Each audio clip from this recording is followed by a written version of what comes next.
objective for today is to identify and name multivalent ionic compounds. So the prior knowledge that you have to have before this lesson is mastering the naming and formula writing of simple ionic compounds. So let's start off with an element called iron. If you look it up on your periodic table, one thing that you will find this time around is that you don't just have one choice, but you actually have a couple. You'll notice here that iron can have a 3 positive charge, but it can also have a 2 positive charge. That's why it's called multivalent. So let's see how that affects our naming and formula writing with these. So we're going to have a look at a compound that has iron and chlorine. How would we name this?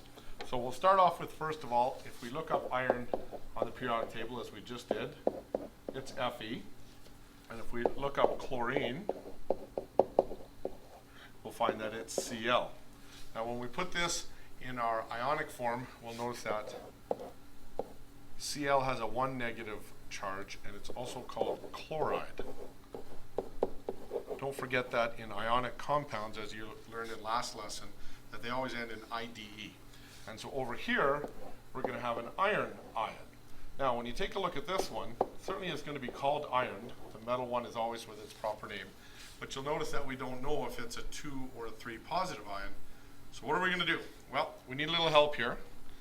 So let us go to our Roman numeral system. So the way that we're going to use this is the Roman numerals are going to help us with the charge and help us write it down. So with number 1, the way that we can write this is capital I. And if we go to number 2, it's just 2 I's. Number 3, I. And then when we get to number 4, it's IV. Number 5 is V. And number 6 is VI. There's other ones, but we probably won't go much higher than this as we go through. So let's take this and apply it then to our naming here. So we've got 1, 2, 3, 4, 5, 6. So for iron 3 chloride, what this is telling us here is if we take the very first part, that's iron with a 3 positive charge. And then the second part is chloride. That's Cl with a 1 negative. So if we're going to balance this one here, we know that if we have a 3 positive charge for the irons, and I'm going to need 3 of the chlorides here to balance off with a 3 negative. The net charge there is 0. So the chemical formula of this one would have to be FeCl3.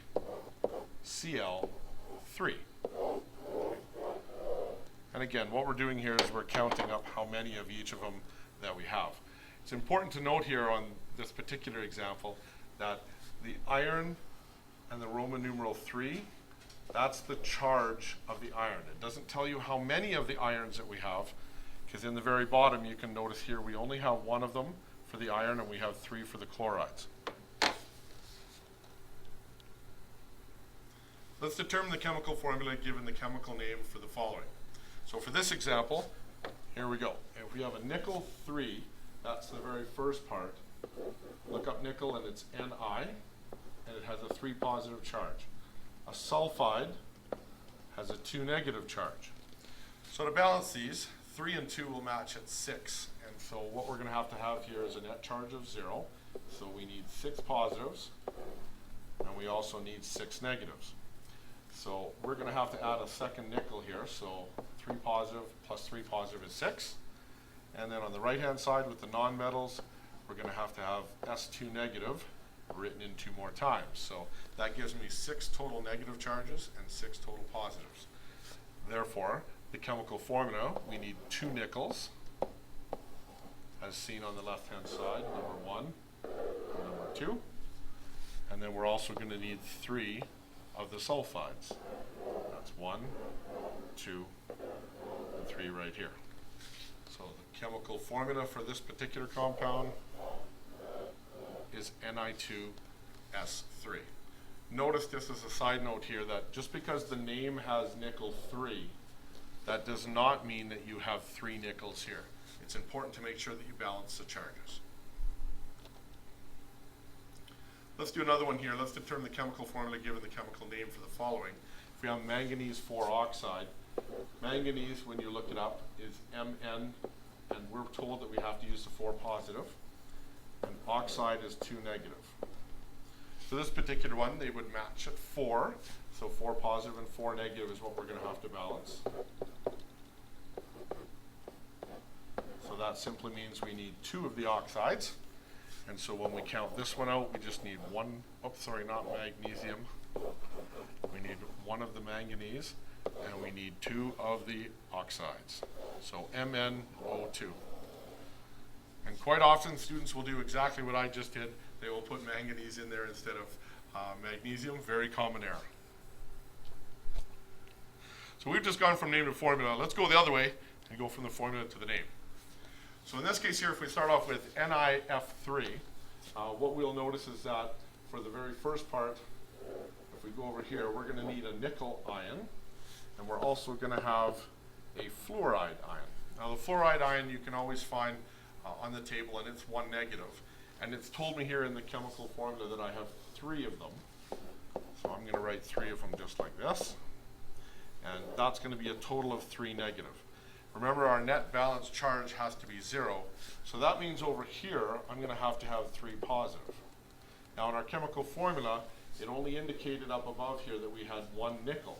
So wouldn't that have to be a 3 positive charge if there's only 1 of them?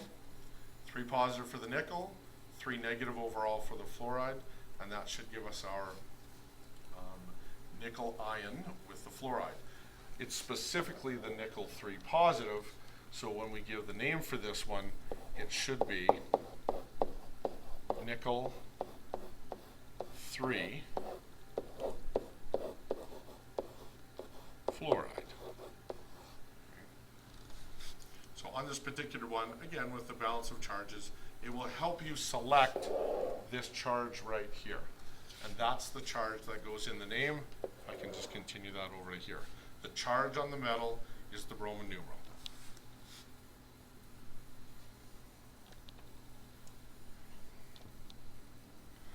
All right, another practice on this one. Given the chemical formula of SN3P4, we want to find the chemical name again.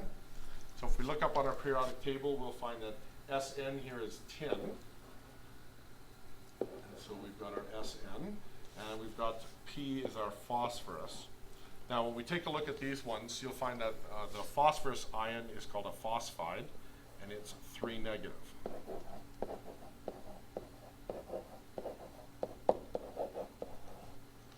And over here, we're going to have a tin. But we're not sure which one to use here. If you take a look on the periodic table, tin will have 2 and 4 positive.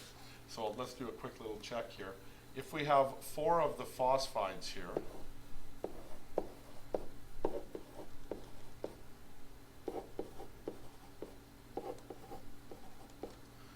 that's a total of 12 negative. So we're going to have a total of 12 positive over here.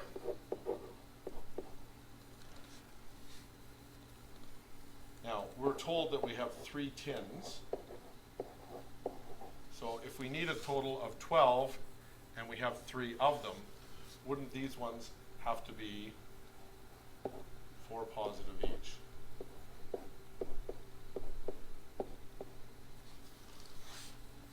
So if that gives you a total of 12, then we're going to find that the name of this one is going to be tin 4 phosphide.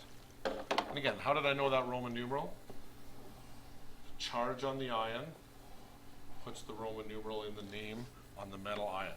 So this one is tin 4 phosphide.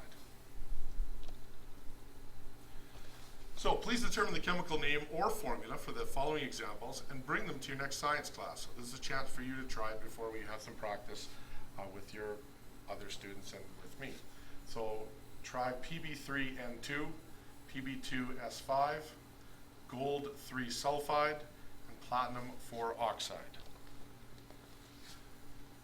So a reminder, lesson objective of the day was just to identify and name multivalent ionic compounds. Can you do this?